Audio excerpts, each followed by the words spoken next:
Hey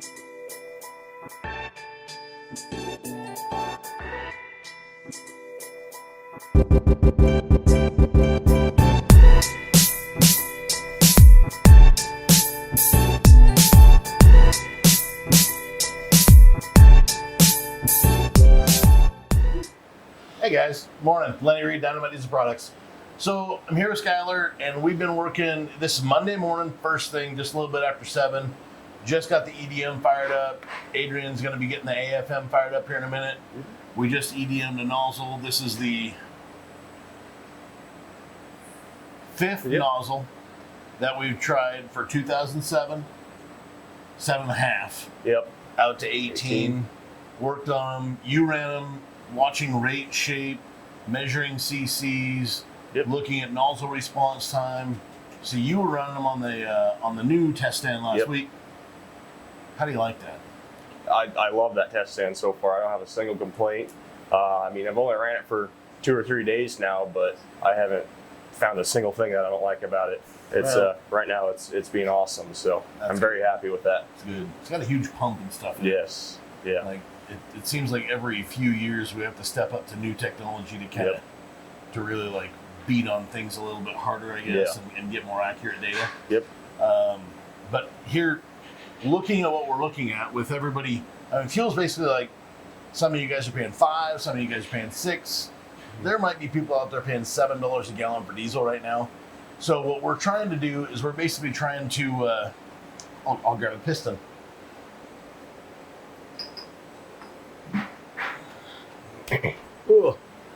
This, for gasoline guys out there that understand cylinder heads, inside the cylinder head, you've got a dome where all of your combustion process happens, and how you shape that, how you swirl that, how much air in, how much air out, that is your cylinder head. With diesel guys, we've got flat cylinder heads, and our combustion process happens inside this dome. Due to the fact that we're working on 07.5 to 2018 stuff, 146 degrees factory spray angle. The bowl here is what they would call or refer to as the small bowl, and it's not the most efficient, but it does make a lot of good like throttle response and torque downstairs. They're good for fuel economy.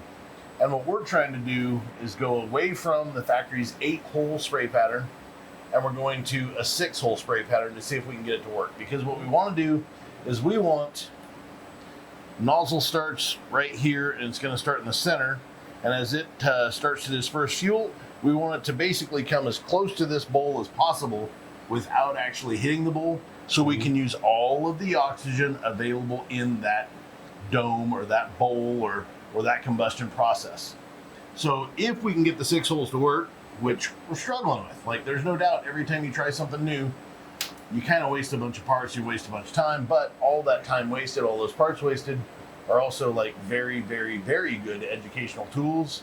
So with this style of piston, struggle's real right now, but we're learning. Oh yeah, we're always learning every day. We started last week the LML and the Ford 6.7 liter Power Stroke. Those things are piezoelectric solenoids, and that was the very first injector we had the opportunity to run. Yep. And that's something that was a bit of a challenge. And like I was saying, like this is good that we're doing this, because when we go to regular solenoid style injectors, it's going to make that just that much easier. Yep. So started with piezo, now we're on a solenoid style injector, we've got the spray angle correct.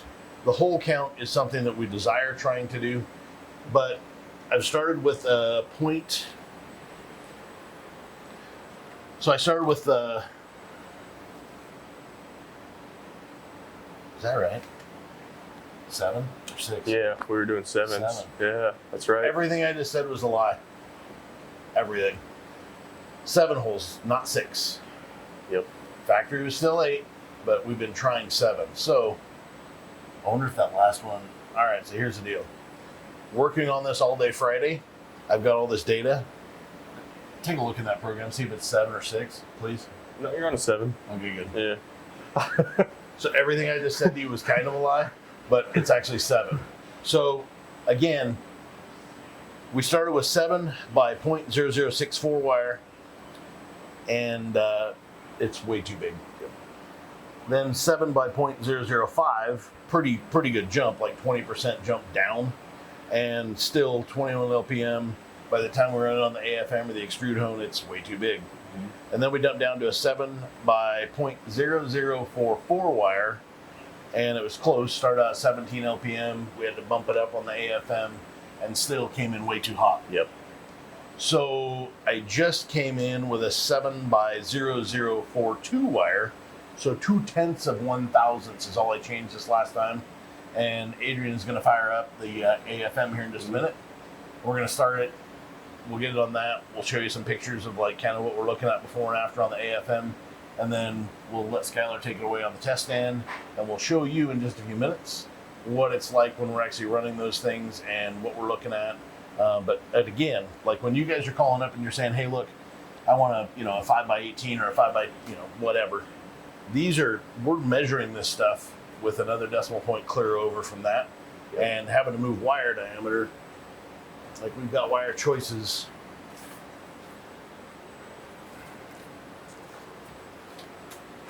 These are only choices of wire diameter for trying to get this recipe correct that I have in stock. And if I need something that I don't have, usually takes about 3 days to get that stuff. So at times we will put some of these processes on hold.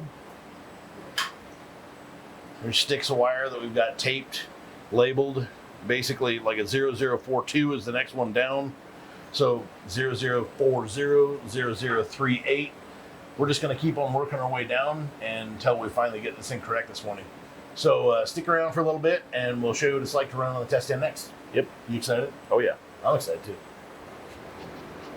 All right, guys. So basically what we're doing right now is Adrian, it's the first nozzle of the morning. He's got some setup to do, got a little bit of preparation work, I guess. That nozzle started at how many LPMs? 15 to start off at this morning. 15 liters per minute to start out with. We're going to bump this thing up to 17 just to see if that gets us our MM cube delivered that we're looking for. Because we can always add a half a LPM now. We can add 3/4 of an LPM. We can add 1, but we can't subtract it. So if we go to 18, we can't bring it back down to 17. So he's barely going to touch this thing, and we're going to hope that, and there is a chance that we can destroy this part right now. Machine's cold, first nozzle of the day. We'll see how it goes. We're targeting 17. Great. All right. Well, Give her a whirl. good luck.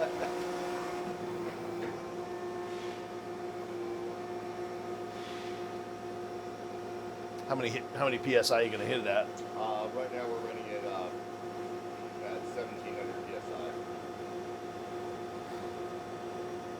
Should we try it at 15 just to make sure we don't overshoot it? Yeah, it's trying to warm up. So the media that's in this machine is very, very, very temperature sensitive. So, Adrian, where do you like to see the media temperature when you're running the thing? We prefer to see it between 72 to 74 degrees. 72, 74, Yep, these are optimal. 76, it doesn't work. Not so good. So this thing's very sensitive to temperature.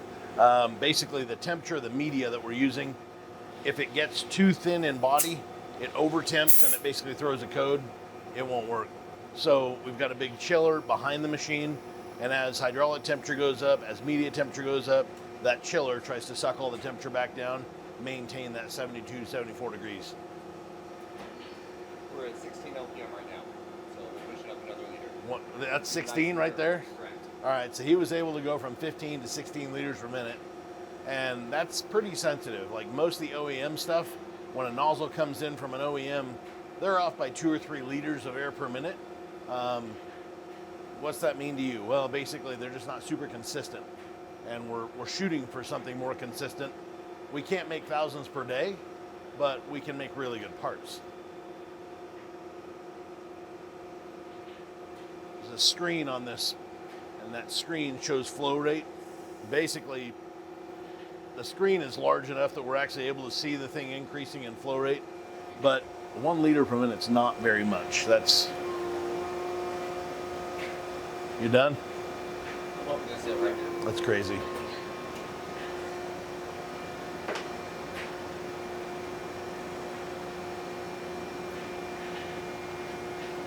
consistency of old extrude hone media. I'm sure some of you people have actually seen me playing with that, and it's like silly putty or Play-Doh.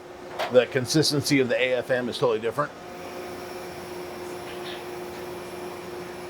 So AFM, it's basically like oil with very small cutting agent in it. And we've been working on this stuff quite a bit as well. The consistency of that, the hole sizes that we're using, a little bit different hole size than all of the OEMs. And this machine was designed for OEMs.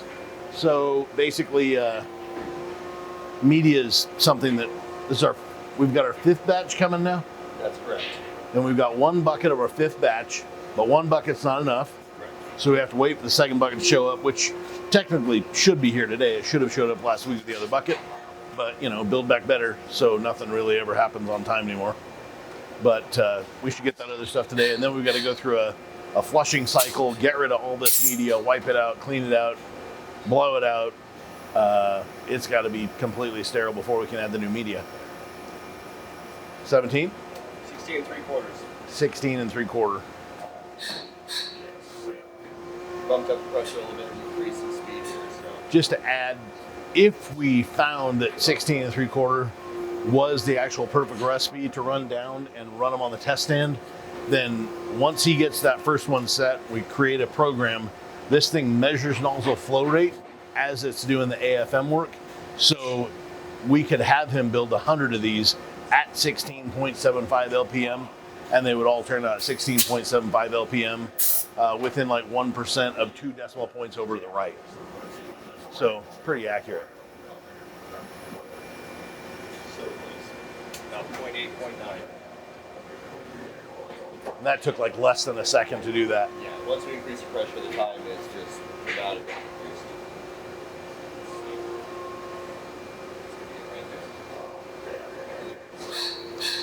We've had this machine for what, 4 months, 5 months now probably? Going on 5 months, correct? Yep. So you've learned quite a bit. A lot. Yeah. Yeah. Learned a lot more than I intended, but Yeah. The machine's definitely, it's got its challenges to it. A lot more technology in it than the old extrude hone machines. Old extrude hone machines, after you run them things 20 years, you can predict a lot of what's going to happen and what's going to go on. And with this new stuff, it's not super predictable. We're getting better every day. You like it? I like it. All right, guys, follow me. We'll head to the bore scope and show you what the inside of this looks like. Can you do me a favor and just blow that out one more time, make sure it's spotless? You got it.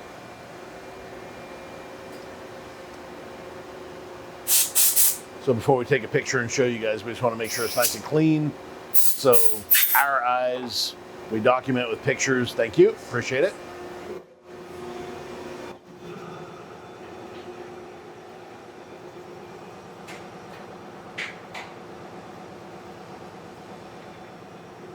Splendid. What's really cool about this is, nice work, Adrian. So we've got just enough chamfer on the inside there. That K factor for optimum atomization, we want 8 to 13% of nozzle flow rate to be increased with just AFM. That gives us perfect combustion atomization. So going from 15 and change up to 17 with this kind of K factor, I love the way it looks. Like I said, we got 1, 2, 3, 4, 5, 6, 7. So we're going to penetrate just a little bit deeper into the bowl with a little bit larger spray holes than factory. We're going to add the upper end horsepower because of that, but we're not jumping clear down to 5, because if we go straight from 8 down to 5, the difference is going to be so radical, we won't know what we have missed by going straight from 8 to 5. And 5 on this style of bowl is chronically going to be burning up piston bowls. We don't want that. So I'll take a few photos, make a few notes, and I'm going to give this to Skyler.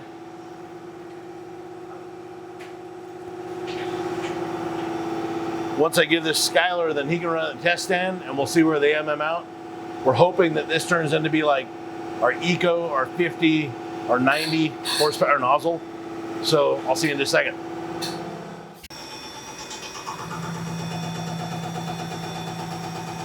All right, Skyler, what are we doing right now? So we were just down at the EDM and then the AFM machine. We're testing this nozzle down here now on the test bench. So what we're going through right now is we're just doing a conditioning on the injector itself, which is basically just bringing the injector up to operating temp, getting all the air bubbles and everything out of it. And so it just went through conditioning, and now we are running the full load of the injector, which is the big end load. And we're actually getting some readings right now, and then once we get these readings, we'll look at this graph, see how it's responding to what we did compared to like a stock 6.7 injector, and we'll just make changes from there once we get the MM cubes we're after and what the response rate looks like. So with this nozzle, what we're trying to target is ecos, 50s, 90s. Yep. And what, like last week, we were overshooting that by quite a bit. Yes. So what's our target this morning for like an eco? For like an eco, we're looking for like 165 to 168 mm's cubed. And did I just see that we're at 138? Yeah, and only mm cubed 138. So this is good because 0.2 of 1,000ths of 1 inch went from overshooting down to undershooting. Yes. But we can always add to it. Yes. So that is currently at 17 LPM. Yep. You want me to have them bump that up to 18? Yeah, we can bump it up and then we'll go from there and see where we're at. Real quick, like we're looking at nozzle tip temperature and 22 degrees Celsius right now. Yep. Where was our nozzle response time on that? I would have to let me start it back up so that I can actually pause this down here.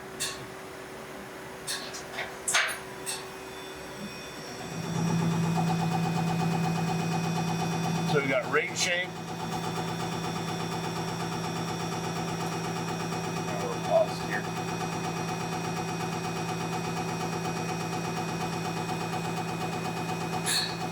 Basically, that's like the end of injection. It's pretty much start of injection. So 0.4. Our nozzle response time is That's what it starts. 0.0469 for like from the time the solenoid's told to fire till the injector actually fires. Yep. 0.469 microseconds. Microseconds. And then rate shape for the entire injection event to get done, less than 1.5 microseconds. Yep. With what we've got this thing set at right now. Correct. That's a lot of really good data. 139.5 again. Yep. So it's consistent. So, and yeah. that's what's really nice about this machine is Yep. how consistent it is. Yes. So yeah, if you want to pop it off, then I'll run it down and give it to Adrian, and we'll run it up just a little bit. Right now we're building rail pressure up, shooting for like 1800,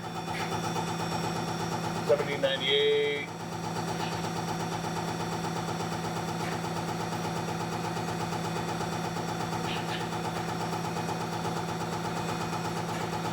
Basically, we're just going through the conditioning again, getting all the injector up to temp, air out of the system. Adrian just bumped this nozzle up a little bit for us. So now we're gonna cube it over here and see what the changes did and go from there. So what's cool about this rate shape thing is, looking at the rate shape, we want this line to be basically as flat as possible.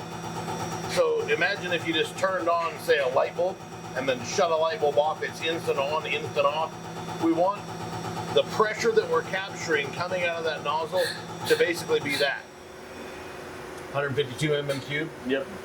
Now that's on this stand, and our other stands read a little bit differently. Just a little bit, yes. So are we close enough now in this stand that we should swap it to the other stand to make sure we're right on top? I would just verify our data and information, and we can do that. Technically, this injector actually passes as a stock injector on a 6.7 stock plan.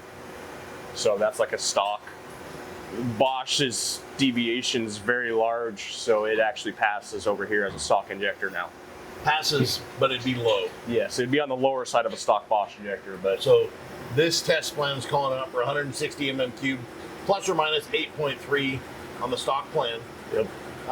And we're at the very bottom of that scale. Yes. So really, for an eco, we need to be at the very top of that scale. In eco, we balanced So, 168 168 is really our ideal target. 165 to 168 for an eco. So this, Adrian ran this at 1200 psi. Adrian, how many seconds did it take you? 5, 6, 7, 10? We turned down the pressure, so it's about a 12-second push on it. 12-second hit? Correct, yes. So should we have him go to 19 right now? Like, we know we've got a stock, so I'll put this in the notes. Yep. But should we have him hit it to 19 instead, or We're at 17 right now. yeah, go to 18 then. Yep. Too many numbers. Yes. I gotta hit the notebook. Uh-huh. So we know we got a good stock nozzle at this point. But Yes.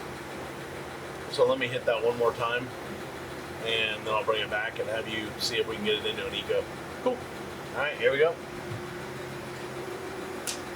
All right. We learned what makes a good eco, a good 50, and a good 90 horse nozzle. And we got lucky Yes, we did. because traditionally speaking, going from an eco up to a 90, the wire diameter would actually have to be a little bit different. Yeah. But working with the AFM and Adrian this morning, we learned another trick about that too. So I should say as well. Yes. As well. And that's something that we're going to keep to ourselves because it's a real pain in the ass to try and learn that. So we're not going to tell everybody what we learned. But we did learn something cool. Yes, we did. And ultimately, liters per minute of a eco is going to be 9. In your notebook? It's going to be the notebook. Once they leave here, then they go to these bins. The bins hang on the wall. When the bin gets empty, you grab the bin, you walk back over here, and it tells you like what you have to do to the nozzle and how much it needs to flow. So once we have all this put on those tags, that's where it goes forever. So basically, we tried a 7 by 0064, way too big. Tried a 7 by 0005, still too big. 7 by 0044, too big. 7 by 0042, 19 liters per minute after AFM. Yep. Eco. It's our eco. 20 liters per minute after AFM gave us 165.6, which comes out to be our 50 horsepower recipe. Yes, it does. Outstanding. And then 21.5 to not 21.25 LPM. 21.5. At 21.25, we were about 2 mm shy of what, and nobody on the planet that you ever bought an injector from would care about 2 mm cubed. No. But with all these tools, we go from 21.25 LPM to 21.5 LPM, and that falls dead on a 90. Yep. And on that body that we were using, which all bodies are a little bit different, on that body, 0 calibration required. Yes. So if I'm going to EDM probably Whole bunch of these. 36 of these right now. Yep. Adrian he'll calibrate all those to 50s and 90s based off this data. And then over the next 2-3 days, these guys will get all these things thrown together. And if there's little tweaks that we have to make here or there, then we can do that. But we really need to run, 6 sets Batch, yep. to make sure that these 6 sets turn out the way they're supposed to turn out. Correct. Calibration. You hate the wasting time part. You want to cycle that for me? Yep. So when we're running nozzles, we can make the nozzles super consistent now. Yes. And you're getting super picky about how much time it takes to calibrate. Yes. Because say 2 years ago, we would put an injector in the test stand, MM it, and if it was off by 5 or 7 mm's, we would take the DNH out, we would change the DNH, and you would run it again. So you're into it another, say, 6 minutes. Yeah, probably. By the time we're all said and done there, yeah. And then if it's off by 2 or 3, you're MMing it, you're changing the DNH one more time. Yep. Sometimes that doesn't work. Yes, sometimes it... You get real close like that, and sometimes they just get pissed off. Yep, sometimes it goes completely... The wrong way. Yeah, the way you didn't want it to go. So the less repetitions through the test stand, the more time we save. Building the injectors. And if we can keep the quality even higher than it used to be, but a lot more consistent, then you guys who are calibrating injectors end up being able to do more injectors with the new tools as tight as we can get things on the manufacturing and the AFMing, that's really saving you guys a lot of time. Yeah. Between making our own holes and then having Adrian be able to adjust stuff by quarter liters on nozzles, it's going to save us so much time down on the test stands calibrating. And overall, it's just going to be a better quality part because we're just going to be that much more consistent down here. So human error is something that is factored into every single company, no matter who you are, no matter what you do. If the EDM is allowing us a lot of human error, then if you're on it or I'm on it, one of us writes a recipe, the other one's not going to follow that recipe exactly if there's a lot of if there's room for human error. Yes. And fortunately, since you and I work so closely to writing the programs and using this thing, and how we use this is exactly the same. Like we trained each other how to use this tool. This end of it, there's basically it's fully automatic. Yeah. Once the program's wrote, once we choose the program, you're basically just putting parts in and nozzles on there. We got a young kid that comes in after school, and we set up a program, give him a bin of say 120 nozzles, and he'll beat on that bin until he goes home, kind of a thing, because it is so consistent and it is so easy. So he's got to clean the parts, he's got to EDM the parts, he's got to blow the parts out, then he flow checks them to make sure that the EDM didn't screw something up in the midst of doing all of its things. Because the flow, if you go from 0 LPM up to say 30 LPM, and all of a sudden you have one at 25 or one at 36, then he puts that off to the side, and you and I look at that the next day, kind of thing. So then he bins them. This bin will be full with little tiny, these little guys. About 60 nozzles goes in each one of these.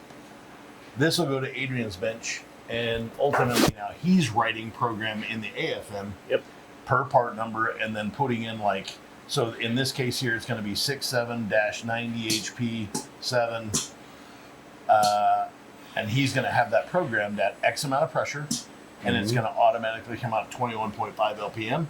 So even though the footnotes on the bin, all sorts of stuff going on here. Even though the footnotes here are going to read what we need to do, when I go grab an empty bin off the wall and I bring it down here to start filling this sucker, that tells me what I need to do. That's all good. I give this to Adrian, and it reminds him what he needs to do, and then he knows that he's got a program set in the AFM, and that program, he just chooses that, and someday in the future when Adrian's off the AFM, the next guy behind him is going to be able to select that program, and if he chooses a 67-Eco-50-90, it's going to be the same size piece of wire, fortunately for us, because we can stock this bin with, say, 120, 160, 180 nozzles. But they don't all have to turn into the exact same part. They can be chosen to turn into 3 different parts. Eco, 50, 90. And Eco isn't like economy? Yeah. Economy. It's not economy cheap. And Eco is basically the highest flowing of what the OEM would have put in a stock truck. So if you have a truck that's still got like DPF and stuff on it, which we hope y'all do, ultimately that injector is 100% going to work in that truck because it is still within factory parameters. It's not adding any horsepower.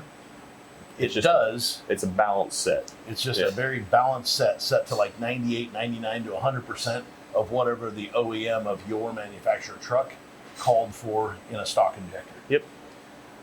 Then 50s, we add a few MMs. 90s, we add a few MMs. And with the K factor looking the way they look, I guarantee that opacity of this part is going to be like really close to zero. Really close to zero. That's just 20 years of looking at K factor, test driving trucks. Previous to DPF trucks, we could just do an opacity reading, and I've done opacity readings quite a bit. So I'm really used to seeing what opacity looks like. And obviously the less smoke output your truck has, the less your DPF, SCR has to grab, capture, scrub.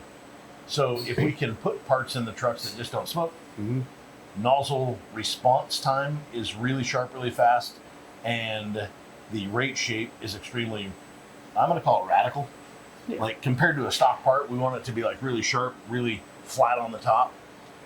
With all that data, we can then put them in trucks, go drive them, make sure something doesn't surprise us, which we'll be driving a set of these probably within 12 hopefully by the end of the day, we're driving a set of these things in one of these guys' trucks and shipping this stuff within the next 24 hours. So I'm pretty excited about it. Yeah. It took us 2 full days Yes. of starting with a blank and ending up with parts that, hip hip hooray, we're finally like there.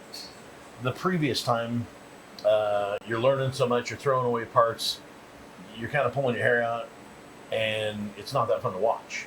Yes. This is the stuff that's kind of fun because everybody's winning now. Yep. It's always nice to win on a Monday, so I'm pretty stoked about that. And that's pretty much all we got. So thanks, man. Yeah. Appreciate you. Yeah. You guys, hope you have a great week. Lenny Reed, Dynomite Diesel Products with Skyler Ostrich, Dynomite Diesel Products. Take care.